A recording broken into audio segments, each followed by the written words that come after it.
Before today's story begins, a warning.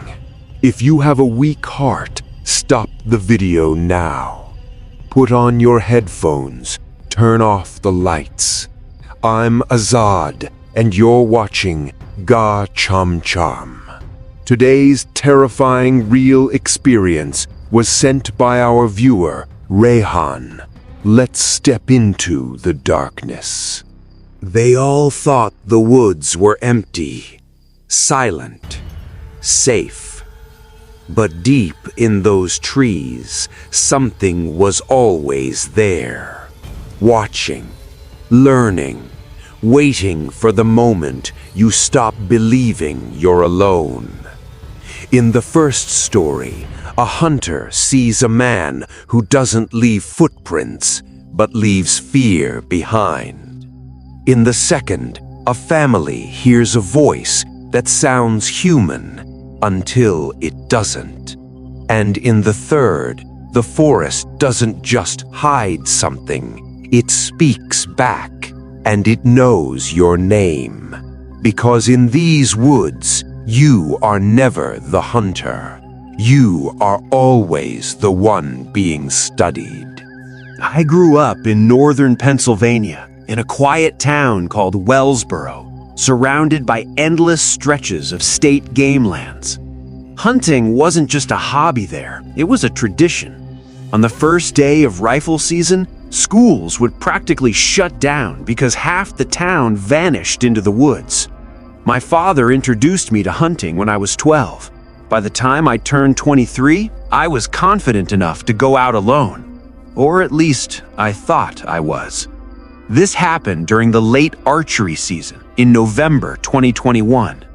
A thin layer of snow covered the ground that morning, just enough to reveal every movement, every footprint, every disturbance. I had permission to hunt on a private 70-acre property owned by an older man my dad knew. The land was dense, quiet, and isolated, with a small clearing, an overgrown logging trail, and a decaying hunting cabin deep in the woods. I arrived around 5:15 a.m., long before sunrise. The world was swallowed in darkness as I parked near the rusted gate and stepped into the woods with only my headlamp cutting through the blackness. That's when the feeling started. It was subtle at first, a prickling sensation crawling up the back of my neck, the unmistakable feeling of being watched. I tried to ignore it. Being alone in the woods before dawn can play tricks on your mind. I'd felt it before, or at least I told myself I had. I climbed into my tree stand about 20 feet up and waited for daylight. An hour after sunrise, something caught my eye and instantly set off alarm bells in my head. About 60 yards away, there was another tree stand, a ladder stand, old, weathered, out of place. I froze. I knew this property well. I had hunted here multiple times. That stand had not been there before. I was certain of it. But what made it worse, far worse, was the snow.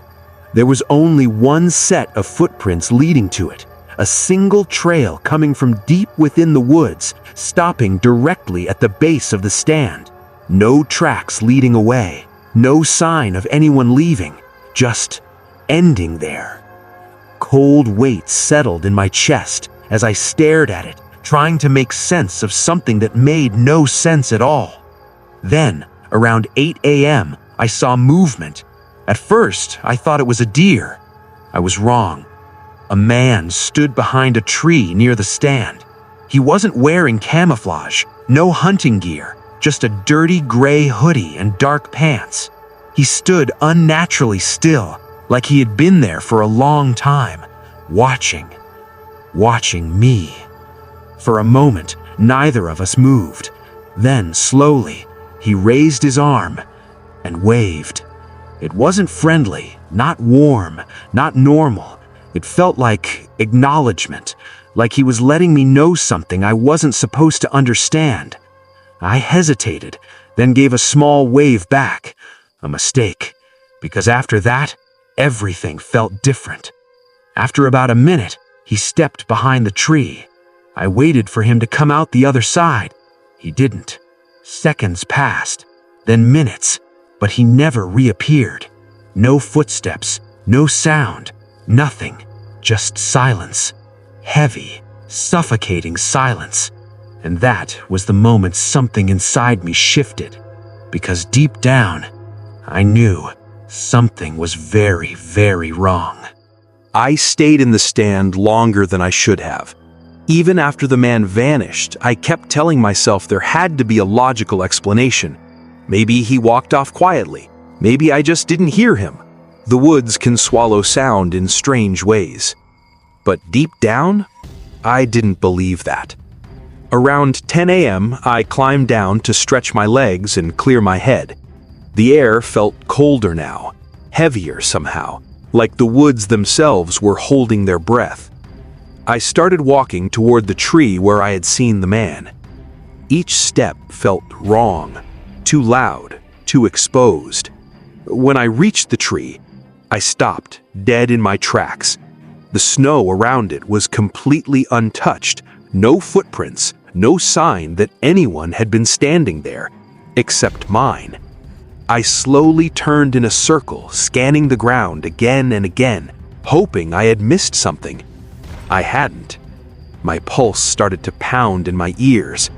That's when I decided to follow the only set of tracks, the single trail leading to the ladder stand.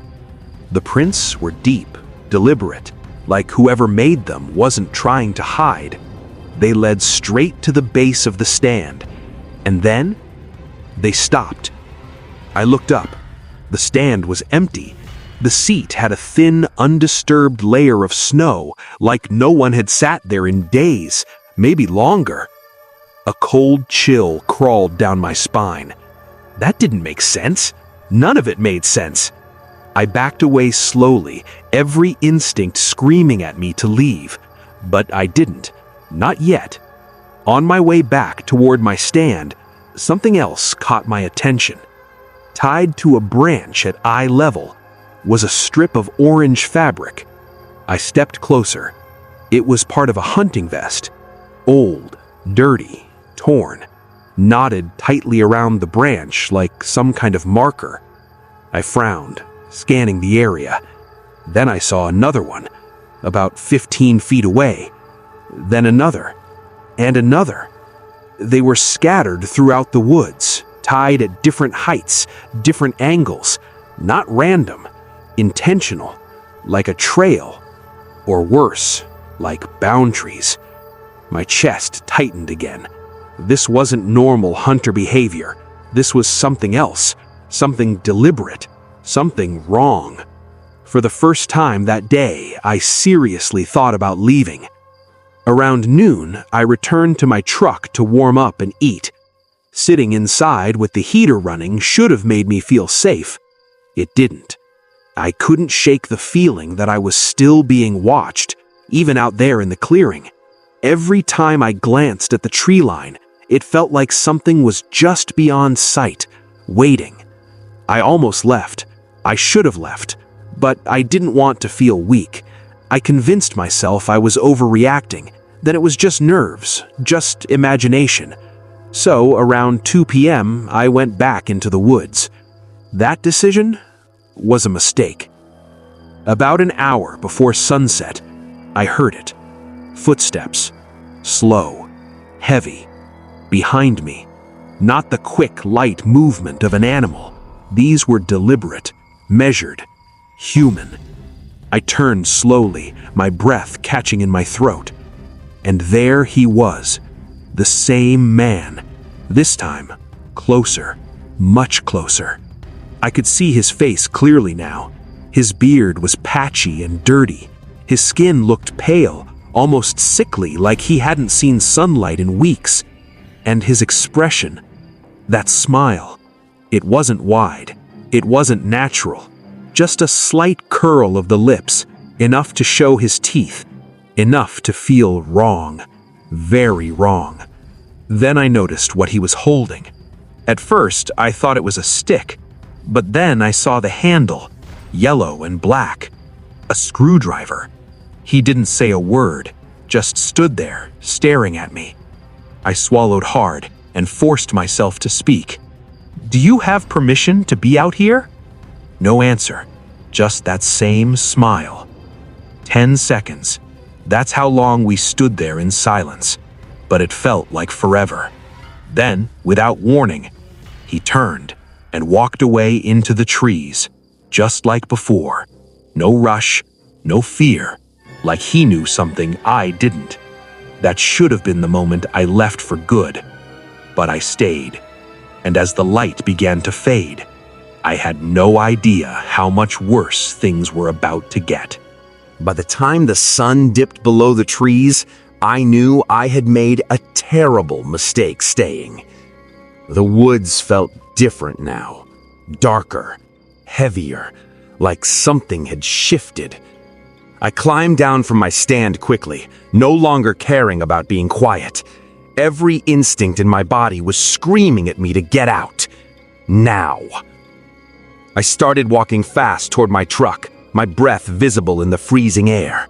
The fading light made the woods feel tighter, more suffocating, like the trees were closing in around me. Then, I saw them again. The orange strips. But this time, they weren't just tied to branches. Some were tied to sticks, pushed into the ground, marking something, guiding something. Or worse, guiding me. My pace quickened, and then I saw it. A stick planted firmly in the snow, something hanging from it. I stepped closer before I could stop myself. It was a dead squirrel, strung up by a thin wire through its back legs, its body stiff and frozen. My stomach turned. I hunt, but this wasn't hunting. This was something else, something twisted. And beneath it, in the snow, a rough circle had been drawn with a boot. I didn't understand it, and I didn't want to. That was the moment I almost ran. But instead, I kept moving faster, my heart pounding harder with every step. Then, I started noticing more. Not just one, several. A rabbit, a crow, all hung the same way, all placed like markers, like warnings, or like a message meant only for me. I broke into a jog. I didn't care anymore. I just wanted out. Then, about 100 yards from my truck, I stopped dead. Leaning against a tree was my backpack. My blood ran cold. I had left it in my tree stand. I never brought it down. Slowly, I approached it. The zipper was open, and my gear was laid out in the snow, perfectly arranged. My knife, my flashlight, my extra arrows, all lined up neatly, like someone had gone through everything carefully, patiently, close enough to me to climb my stand without me ever knowing. That realization hit me like a punch to the chest. I grabbed everything as fast as I could, shoving it back into the bag with shaking hands, before turning and running the rest of the way. When I reached the clearing, my heart sank even further.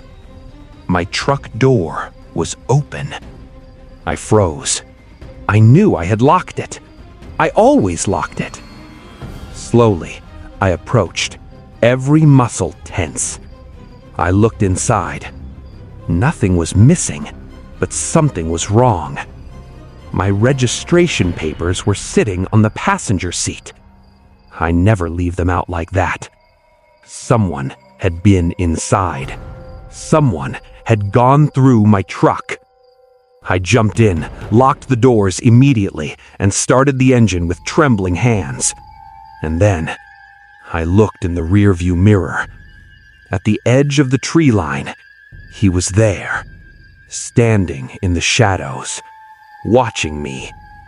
That same man, that same smile. This time, he raised his hand again, but he didn't wave.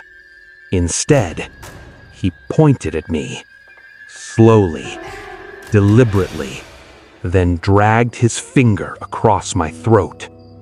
My blood turned to ice. I slammed the truck into gear and sped off, tires spinning against the gravel as I tore down the road without looking back. 2 weeks later, the property owner called my dad. Game Commission officers had searched the land. Deep in the woods, they found a makeshift shelter built from tarps and rotting wood. Inside, animal bones, stolen hunting gear, and signs that someone had been living there for a long time, watching, waiting. I never went back, and I never hunt alone anymore, because sometimes you think you're alone in the woods, but you're not. You were never alone. Before the most terrifying part of the story begins, I need to ask, are you listening from somewhere isolated right now? Is your heart starting to race? Don't forget to tell me in the comments. And if you're new here, subscribe or follow now to join this journey into fear. Last November, I went on a hunting trip with my grandpa to Crockett, Texas. I didn't really enjoy hunting, but I loved camping, and I didn't get to spend much time with him. He owned his own business and was always busy, so when he invited me, I said yes without thinking twice. I had no idea what we were walking into. We arrived just before sunset. The entrance to the property was strange, just a dirt track off the side of a freeway, blocked by an old iron gate. No sign, no proper road, nothing welcoming about it. My grandpa got out, lifted the gate, and we drove deep into the woods. The farther we went, the quieter everything became. Eventually, we reached a clearing. In the middle of it stood an old house, weathered, silent, watching. My grandpa told me his father had built it years ago, a place to hunt, relax, and get away from everything. At first, it felt peaceful, too peaceful. We unpacked, cooked dinner, and settled in for the night. The house was outdated, old beds, a dusty TV with a VCR, and a stove that looked like it belonged in another century. Still, it felt safe enough. We went to sleep around 8:30 p.m., planning to wake up before dawn. As I drifted off, I heard it, a faint scratching sound coming from the window, slow, soft, like something testing the glass. I froze for a moment, listening, but it stopped. And eventually I convinced myself it was just a branch, or maybe an animal. I fell asleep. The next morning, my grandpa woke me up early. We geared up and headed to one of the hunting blinds, overlooking a wide clearing. The air was cold, still. We sat there for hours, watching. Nothing. At some point, we both dozed off, but I woke up suddenly, like something had pulled me out of sleep. I grabbed my binoculars and looked toward the tree line. It was far away, maybe a mile or more. And that's when I saw it. A figure, peeking out from behind a tree, watching us. I froze, my grip tightening on the binoculars. It wasn't an animal. It wasn't moving like one. It looked like a person, just barely visible, but there. Like it didn't want to be seen, couldn't help watching. I immediately woke my grandpa and told him to look. He sighed, took the binoculars, and scanned the same area. Right then, a herd of deer walked into the clearing. He chuckled and handed the binoculars back. "Just wildlife," he said. But I knew what I saw. and it wasn't wildlife. I kept glancing back at the tree line, but the figure was gone. Just trees, just shadows, just silence. About 30 minutes later, my grandpa shot one of the deer. We brought it back to the house and started cleaning it around 3 p.m. The process was messy but normal, at least at first. Then we left to get supplies from town. When we came back, something was wrong. The deer, it had been torn apart. Claw marks, bite marks, chunks missing. My grandpa and I just stared at it. Neither of us said anything for a moment. Then he looked at me and said one word, "Coyotes." Maybe, but it didn't feel like that. Not at all. And deep down, we weren't alone out there. After seeing what had been done to the deer, something changed in the air. The peaceful silence from earlier was gone, replaced by something tense, something watching. My grandpa tried to keep it simple. "Coyotes," he said again. Logical, normal. But the way the meat had been torn, it didn't sit right with me. Still, we ate dinner like nothing was wrong. That night, we grabbed flashlights and our rifles and headed out.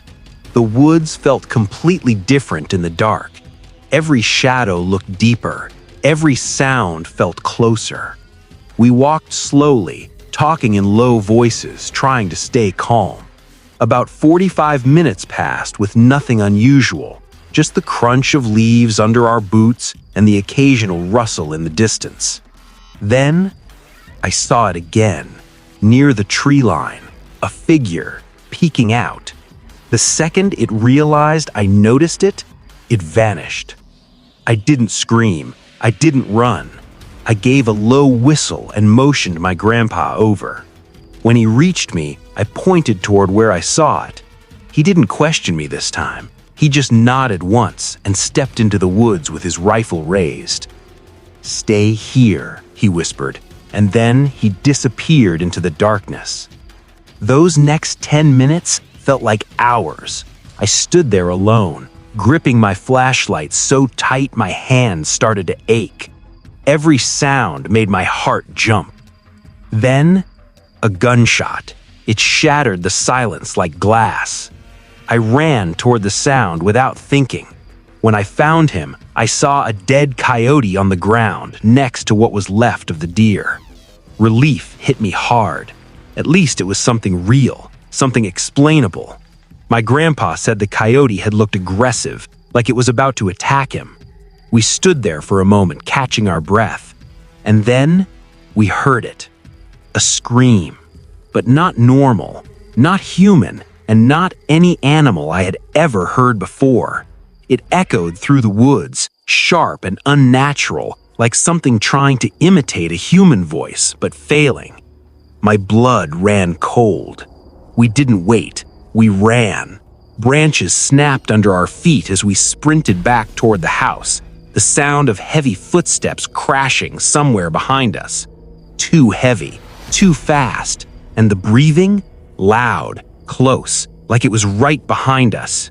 We burst through the door, slammed it shut, and locked everything. For a moment, silence. Then, something hit the door, hard. The entire frame shook. I stumbled back, my heart pounding so hard it hurt. Then came the sound, breathing, right outside the door. Slow, deep, unnatural. And then that same horrifying scream, louder this time, angrier. Whatever was out there, it was frustrated. It slammed against the door again. My grandpa's face changed. He wasn't calm anymore. He raised his rifle and fired through the door. Once, twice. The shots exploded through the house, deafening in the enclosed space. Outside, a shriek, sharp, painful, then running, fast, crashing away into the woods. Gone. We stood there, frozen, trying to process what had just happened. Neither of us spoke for a long time. Finally, I grabbed my phone and called the police. When the deputy arrived, he clearly didn't believe most of what we said. But when we showed him the deer, the tracks, the damage, his expression changed. He didn't say much after that. Nothing ever came from that report. No answers, no explanations, just silence. But one thing was certain. We were never going back to that place again. Because whatever was out there, it wasn't just watching, it was hunting. After we fired through the door, everything went silent. Not normal silence, not the kind you hear in the woods. This was dead silence, like the entire forest had stopped breathing. We didn't move, didn't speak. We just stood there, staring at the door, waiting for something, anything to happen. But nothing did. No footsteps, no breathing, no movement. It was like whatever had been there had completely vanished. Minutes passed, then an hour. Eventually, my hands stopped shaking enough for me to grab my phone and call the police. My voice didn't even sound like mine while I explained what happened. Even I knew how insane it sounded. When the deputy finally arrived, he looked at us like we were overreacting. That changed the moment he saw the deer. The torn flesh, the unnatural damage, the way parts of it looked less like feeding and more like something had experimented with it. We walked him around the property, showed him where we heard the sounds, where we saw movement. But the deeper we went into the woods, the more uncomfortable he became. He stopped talking, stopped questioning, just listening. Then we found something. Tracks. But not normal ones. They were too large, too deep, and spaced too far apart. Like whatever made them wasn't walking normally. Almost like it had been running on two legs, but not quite right. The deputy crouched down, staring at them. He didn't say what he thought, but I saw it in his face. He didn't have an explanation. We followed the tracks a short distance. They led toward the deeper woods, toward the same tree line where I had seen that figure earlier. Then, we heard it again. That sound, low at first, then rising, twisting into that same horrifying scream. But this time, it didn't sound far away. It sounded like it was circling us, moving between the trees, watching, learning. The deputy stood up immediately. Back to the house, now. No hesitation, no argument. We walked fast, not running, but close, because something about running felt like it would trigger whatever was out there. Halfway back, we heard something else. A voice, behind us, soft, familiar. "Hey, wait!" I froze, because that voice, it sounded exactly like my grandpa. But my grandpa was right next to me, and he heard it too. I saw his face change instantly. We didn't turn around, not one of us. The voice came again, closer, more urgent. "Don't leave me out here!" Same voice, same tone, perfectly mimicked. My grandpa whispered, "Do not look back." Every instinct I had screamed at me to turn around, to check, to help. But something deeper, something primal, told me that would be the worst mistake of my life. So we kept walking, faster now. The voice followed us for a few seconds more. Then, suddenly, it stopped. No footsteps, no sound, nothing. We made it back to the house without saying a word.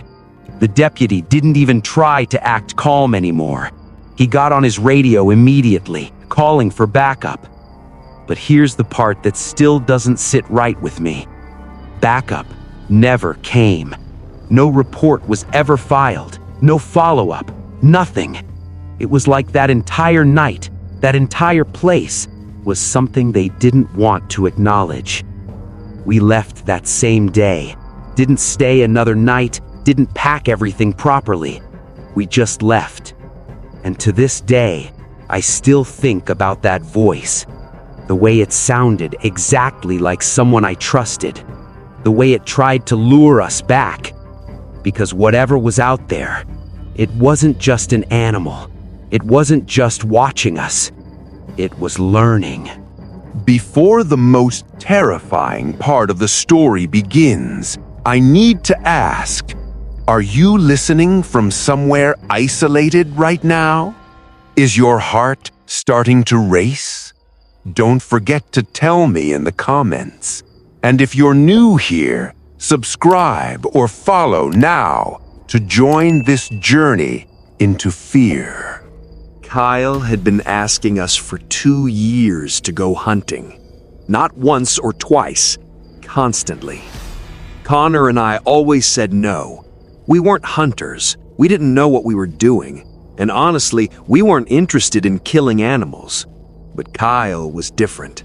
He was the kind of guy who knew how to survive anywhere. He could build a fire in the rain, gut a deer without hesitation, and walk through the woods like he belonged there. Eventually, we gave in. Not because we wanted to hunt, because we wanted the experience, the trip, the story, and maybe a little because of the beer and food he promised in the mountains. We drove out early in the morning. Hours of road disappeared behind us until civilization felt like a different world. Kyle kept talking the whole way, explaining hunting basics, pointing out animal signs, teaching us how to move quietly through the woods. Connor joked most of the time. I mostly listened, or pretended to. After parking near an old logging road, we started hiking in. Kyle said it was a few miles. It felt like forever. My shoulders burned, my legs shook, and every step deeper into the forest made everything feel more isolated, like the world was slowly disappearing behind us. By the time we reached the campsite, the sun was already going down. It was a flat clearing near a small creek. Beautiful, quiet, almost too perfect. We set up camp. Kyle did most of it. Connor and I mostly got in the way. A fire was built, tents went up, and soon the woods around us turned completely dark. That first night actually felt good. The fire crackled, the creek flowed nearby, the wind moved gently through the trees. We drank beer, laughed, and told stories from high school. For a while, it felt normal, safe. Then, it happened. A scream from deep in the woods. We all went silent instantly. Connor tried to laugh it off. "It sounds like a woman screaming," he said nervously. Kyle listened carefully, tilting his head. "Fox," he said after a moment. "They can sound like that." I wanted to believe him. I really did. But something about that sound didn't feel natural. It didn't feel like an animal. It felt like it meant something. A few minutes passed. We tried to relax again, but none of us fully did. Every few seconds, someone would stop talking just to listen. Then, it came again. Closer this time. Much closer. The conversation died instantly.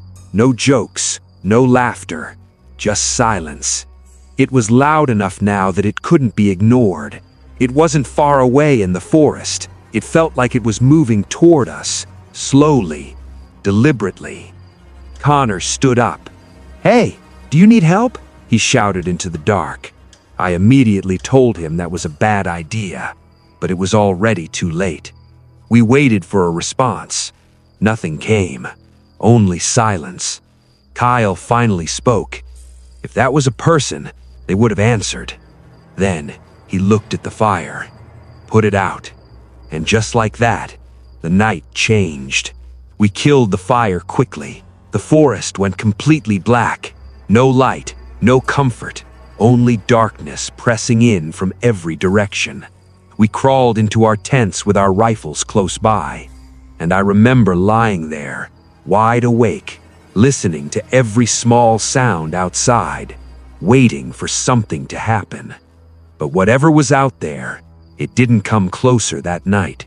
It just stayed somewhere in the dark, watching. I don't know when I fell asleep. It wasn't real sleep, more like my body just gave up from exhaustion while my mind stayed half awake the entire time. Every few minutes, I jolt back into awareness, listening for anything outside the tent. But for a while, nothing happened. Just wind, leaves shifting, the creek flowing in the distance. Then, morning came, cold, gray, and heavy. I stepped out of the tent slowly, expecting everything to feel normal again. It didn't. Something was off immediately. The campsite had changed. Not destroyed, not attacked, just disturbed. One of the chairs had been knocked over. A cooler was tipped sideways. A grocery bag we left hanging was torn open and dragged a few feet across the dirt. And Kyle's backpack. It was sitting near the fire ring. I remembered clearly it had been tied to a tree before we slept. I called out, "Connor? Kyle?" They both came out of their tents almost instantly. All of us were quiet for a moment, scanning the site.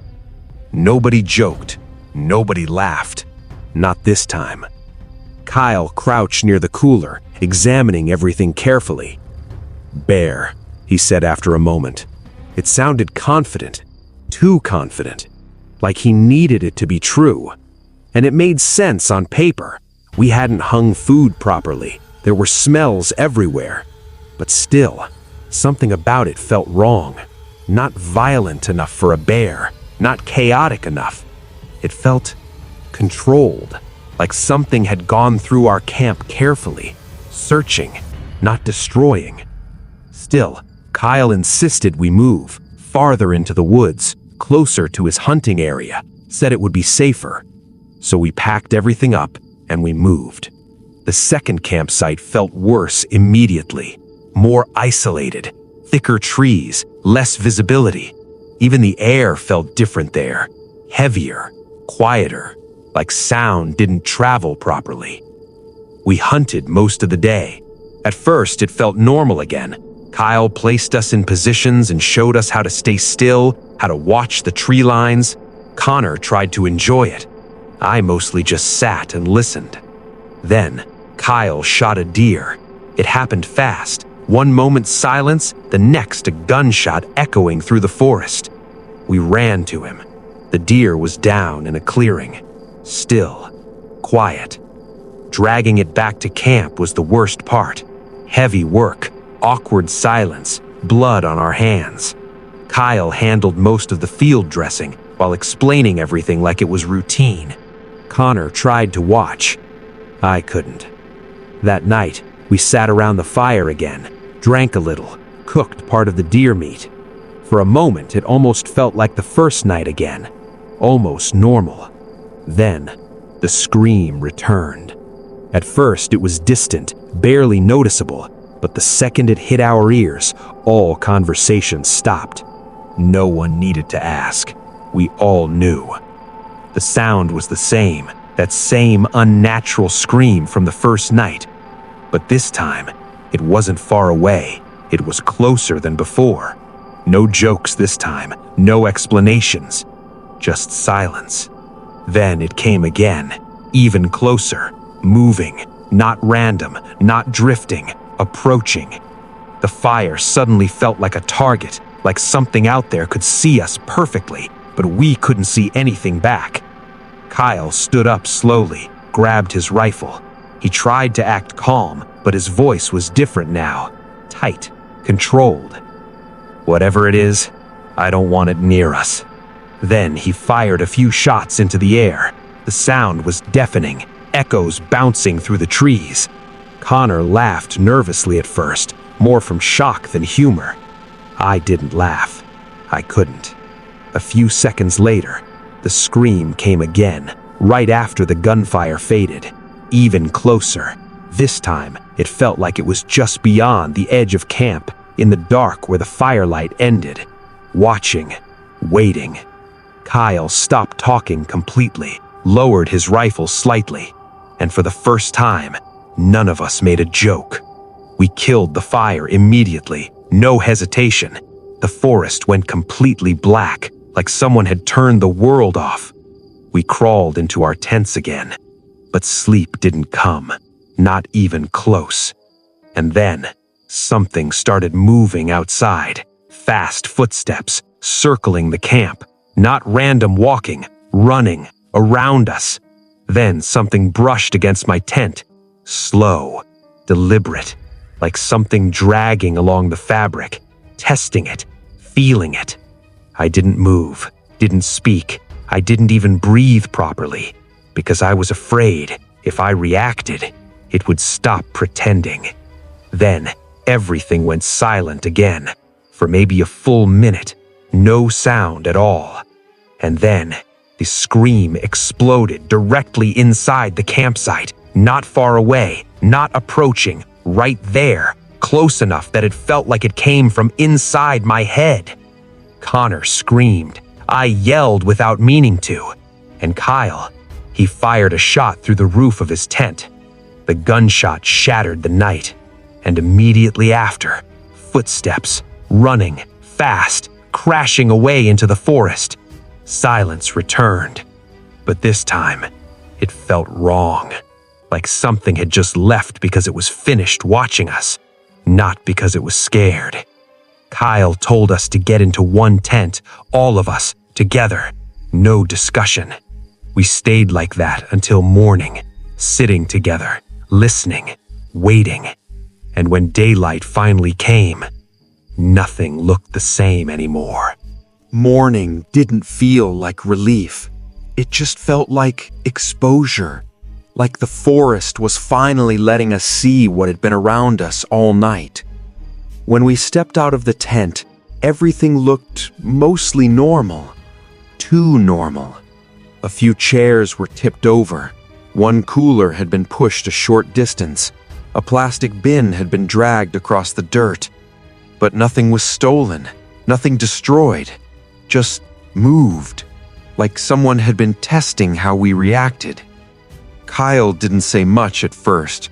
He just walked the perimeter of the campsite, scanning the ground carefully. Connor kept looking back into the trees like something might still be there. I couldn't shake the feeling that whatever had happened last night wasn't finished. It just paused. We were quiet while packing. No jokes, no energy, just the sound of gear being shoved into bags and the occasional snap of a tent collapsing. Even Connor didn't try to lighten the mood. Finally, Kyle spoke. We move out today. No discussion, no debate. We all agreed instantly. The hike back felt different. The same path we took in now felt unfamiliar, like the forest had rearranged itself overnight. Trees seemed closer, shadows deeper, the silence heavier. At one point, Connor whispered, "Did it feel like something followed us last night?" Kyle didn't answer, and that silence said enough. About halfway back, we heard it again, the scream, but this time, it wasn't distant. It came from somewhere along the trail behind us, not ahead, not far away, behind. We all froze. Nobody turned around, not immediately, because deep down, we already knew. Whatever made that sound wanted us to react. Kyle slowly raised his rifle. "Keep walking," he said quietly. And we did. Faster now. Controlled panic. Then came something worse. A voice from behind us. Clear. Close. "Hey." We stopped instantly. It sounded like Connor. Exactly like him. Same tone, same breath, same fear. Connor turned pale. "I didn't say that," he whispered. The voice came again. "Guys, Wait up. Closer now. Too close. Kyle didn't turn around. Do not look back, he said firmly. We kept walking, but the voice followed. Perfectly timed, perfectly familiar, like it knew exactly what to say. Then it changed. It wasn't Connor anymore. It became Kyle. Stop walking. It's okay. It's safe. Kyle stopped completely for half a second, just one. Then he shook his head hard. No, he muttered. That's not me. We kept moving, faster, branches whipping against our arms, breath burning in our lungs. The voice kept switching. Connor, Kyle, even me. Each time saying something softer, something familiar, something that almost made you want to turn around. But we didn't. And then, silence. Sudden, complete, like it had been cut off mid-sentence. We didn't stop walking, not until we reached the truck. When we finally got to the road, all three of us just stood there for a moment. Nobody spoke, nobody smiled. We just looked back at the tree line. Nothing moved, nothing followed us out. But that didn't feel like victory. It felt like permission, like we were being allowed to leave. On the drive back, we talked a little, trying to make sense of it. Bear, animal behavior, echoes in the forest, anything. But none of it fit, not really. Because bears don't imitate voices, and animals don't call your name in perfect tone. We never went back. We never called it in, not fully, because some part of us understood something we didn't want to admit. Whatever was in those mountains wasn't just reacting to us. It was studying us, learning how we spoke, how we moved, how we reacted to fear. And the worst part, it worked. Even now, I still sometimes hear my name in the woods, and I always ask myself the same question. If it calls again, would I still know it's not me? And with that, tonight's terrifying story comes to an end. But remember, the deeper the night grows, the thicker the hidden mysteries become. Follow or subscribe now for more horrifying stories, if you dare.